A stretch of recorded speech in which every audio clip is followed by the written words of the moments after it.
Middle East has descended into a state of total military confrontation.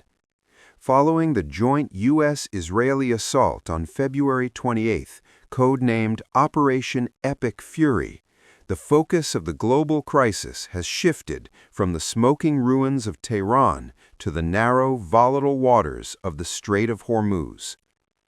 As Iran vows a crushing response to the strikes that reportedly targeted its supreme leadership, the world's most vital energy artery is now being used as a weapon of war.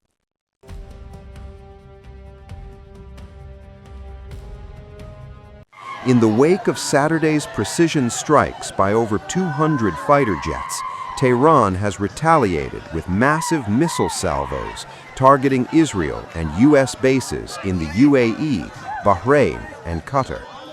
But the most devastating countermeasure remains the maritime blockade. Reports indicate that the Iranian Revolutionary Guard has begun issuing VHF radio warnings to commercial vessels. No ship is allowed to pass. The Strait of Hormuz, just 21 miles wide at its narrowest point, is effectively being throttled. Attention all ships. This is Sepah Navy, Iran's Islamic Revolutionary Guard Corps Navy. From now on, all navigating through the Strait of Hormuz is forbidden. No ship in every type is not allowed to pass from the Strait of Hormuz till next notice. This is Sepah Navy, out.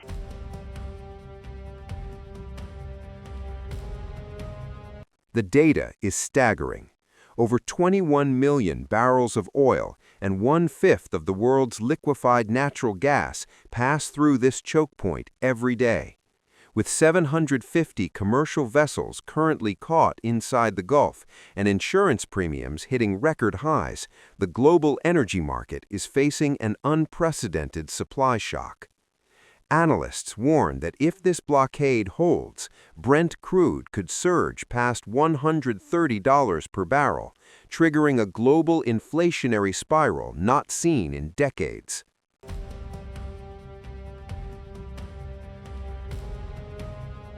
For India, the crisis is immediate and existential.